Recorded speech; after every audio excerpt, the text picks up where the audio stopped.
Hi liebe Moonies und willkommen zu diesem Video. Reden wir doch heute mal über die japanischen Sailor Moon Hörspiele. Warum? Weil sie cool sind, aber niemand sie kennt. Wo ihr sie hören könnt, dazu komme ich am Ende. Also fangen wir an, und zwar mit den Animate Cassette Collections zu Sailor Moon, also das waren so Hörspielkassetten. Die sind später auch als CDs erschienen und diese heißen Sound Drama Collections. Es gibt davon 6 Stück, nämlich 3 zur ersten Staffel, 2 zu Sailor Moon R und eine zu Sailor Moon S. Im ersten Hörspiel geht es unter anderem darum, dass Zoisite versucht, Sailor Moons Identität herauszufinden, indem er ein Synchronsprecher-Casting für einen Sailor V-Film veranstaltet.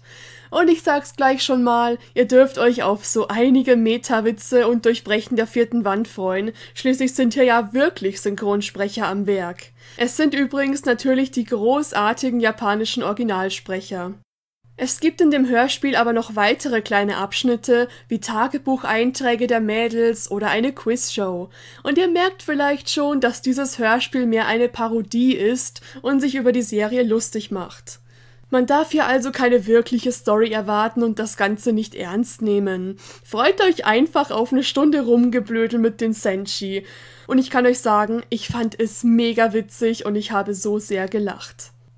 Kleines Beispiel: Tuxedo Mask schreibt in sein Tagebuch, dass die Rosen im Blumenladen langsam zu teuer werden und er von jetzt an Fake-Rosen kaufen wird. Das zweite Hörspiel ist genauso, also lustiges, random Zeug und verschiedene kleine Parts. Es gibt unter anderem die Handlung, dass Zoisite und Kunzite die Mädchen dazu bringen wollen, ihre peinlichsten Geschichten zu erzählen, um sie dann mit den Aufnahmen zu erpressen. Und ich habe das Gefühl, in diesem Hörspiel gibt es noch mehr Blödsinn und ich liebe es. Also auch das hier fand ich mega witzig.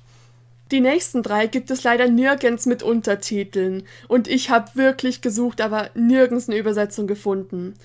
Aber ich habe sie mir jetzt trotzdem mal angehört mit meinen spärlichen Japanischkenntnissen und kann euch zumindest ungefähr sagen, um was es geht.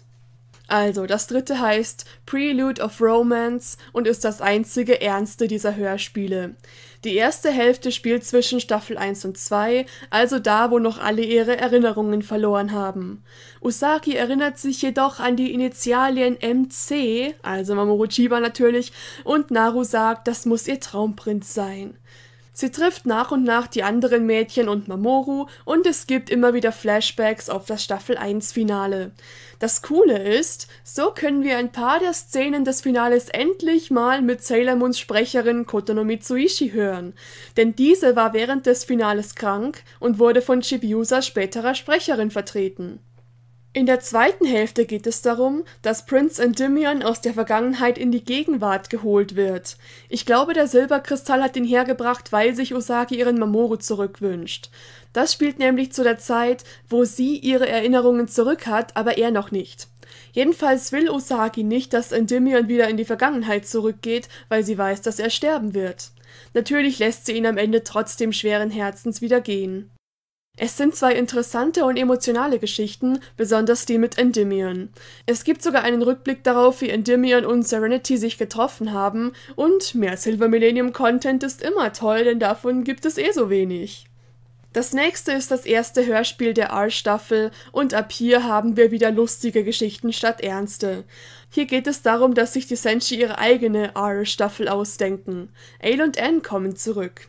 Sie sind zu diesem Zeitpunkt bereits gut und schicken die Mädchen in verschiedene Welten, um ihre Ideen auszuprobieren. Ich hoffe, ich habe es richtig verstanden. Sailor Mars R wäre ein romantisches Liebesdrama mit Rei und Mamoru. Sailor Venus R wäre ein Krimi mit ihr als Detektivin Aphrodite. Sailor Jupiter R wäre ein Kochwettbewerb, der aber aufgezogen ist wie ein Kampfkunstwettbewerb. Sailor Mercury R wäre irgendwas mit wissenschaftlichem Gerede.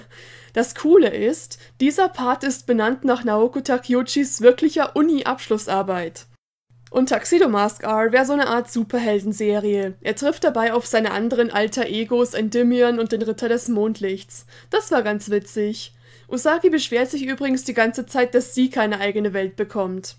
Fazit zu diesem Hörspiel: ganz witzige Idee, aber ich habe halt nicht viel verstanden, also kann ich nicht wirklich sagen, ob die Witze gut waren. Es erinnert mich übrigens an Folge 89, die es ja nie auf Deutsch gab, denn da debattieren die Senshi auch darüber, wer in Sailor Moon S die Hauptperson sein soll. Das hier war aber viel kreativer gemacht.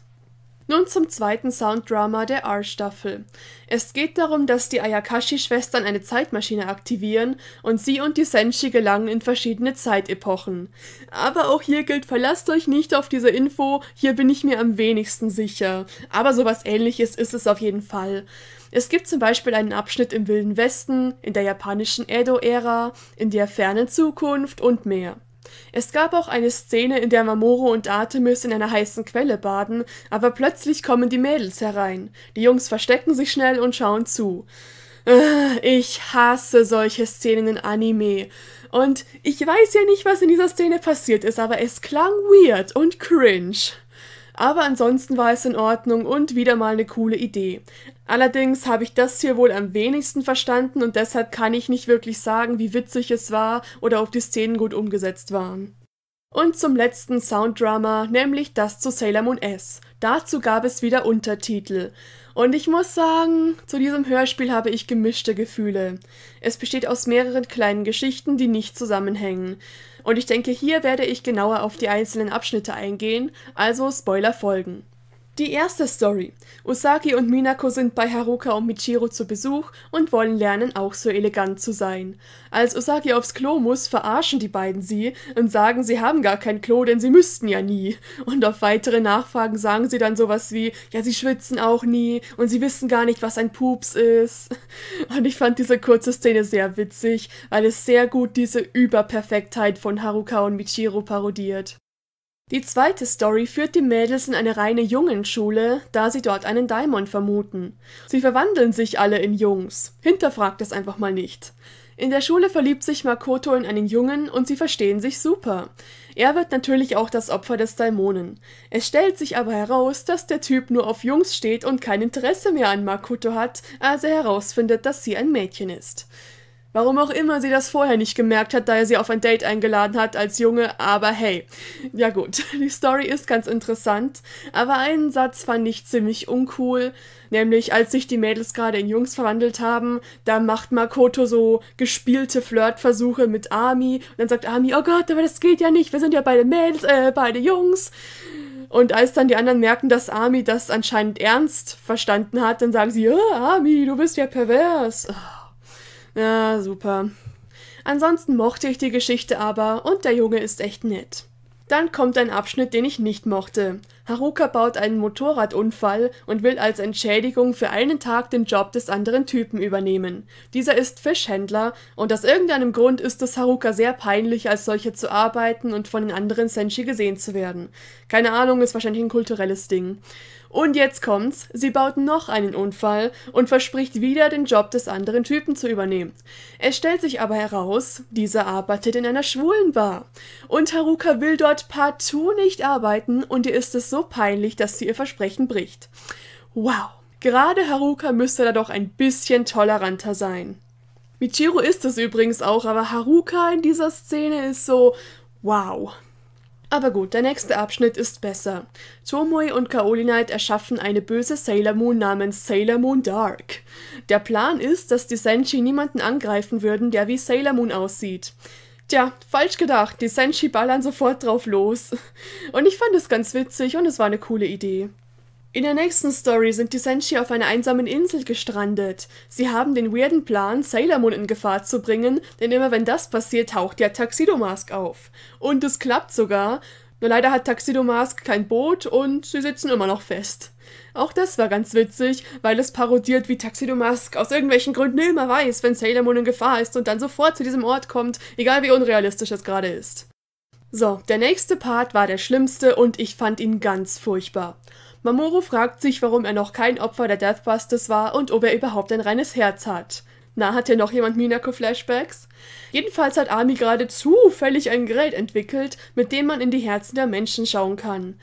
Und in Mamorus Herzen ist er einfach ein totaler Arsch. Und es ist so unangenehm, das anzuhören. Ich dachte mir die ganze Zeit, ey komm, bestimmt gibt's am Ende eine Auflösung, dass die Maschine falsch eingestellt war oder sowas. Aber nein, er ist einfach nur ein Riesenarsch. Besser wird's dann aber mit dem letzten Abschnitt, nämlich baut sich Tomoe einen Riesenroboter und noch mehr Sailor Moon Darks. Er und Kaoli Knight sind sehr witzig in diesem Sounddrama.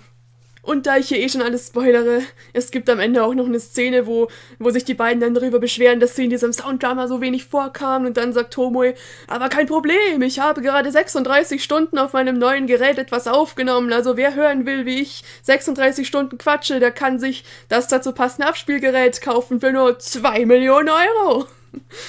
Naja, war witzig, wollte ich hier gerade nochmal erwähnt haben. So, das war's mit der Sounddrama Collection. Ein paar weitere Sachen gibt es aber noch, nämlich einmal Hörspiele zu den ersten beiden Filmen. Die heißen einfach nur Sailor Moon R-Drama und Sailor Moon S-Drama. Die habe ich mir jetzt mal nicht angehört, denn es ist einfach nur das Audio der Filme. Dann gibt es auf verschiedenen CDs kleine Gedichte und Monologe der Senshi. Die wurden meistens mit Songs zusammen rausgebracht.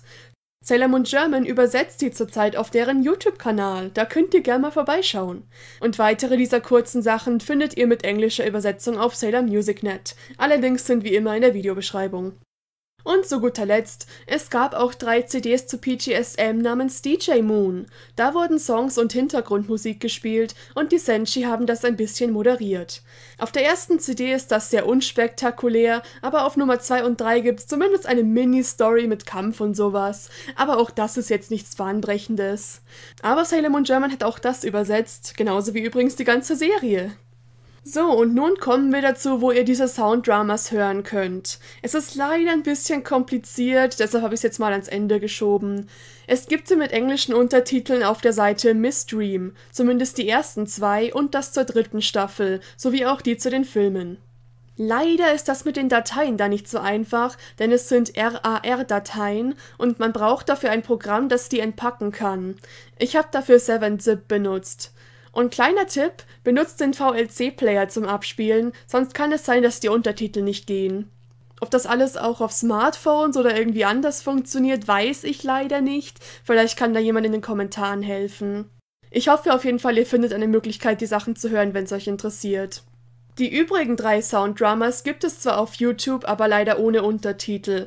Also wer kein Japanisch kann, wird damit nichts anfangen können. Ich hoffe so sehr, dass es eines Tages eine Übersetzung gibt, denn ich finde die Hörspiele sehr interessant. Und wie gesagt, waren die meisten davon auch sehr witzig. Und dann würde ich sagen, schreibt mir doch gern in die Kommentare, was ihr davon haltet. Auch gerne, falls ihr schon mal eins davon gehört habt. Aber falls nicht, könnt ihr auch gerne schreiben, was euer Eindruck bisher davon ist. Und dann würde ich sagen, vielen Dank fürs Anschauen. Ciao, bis zum nächsten Mal. Eure Sailor Cat.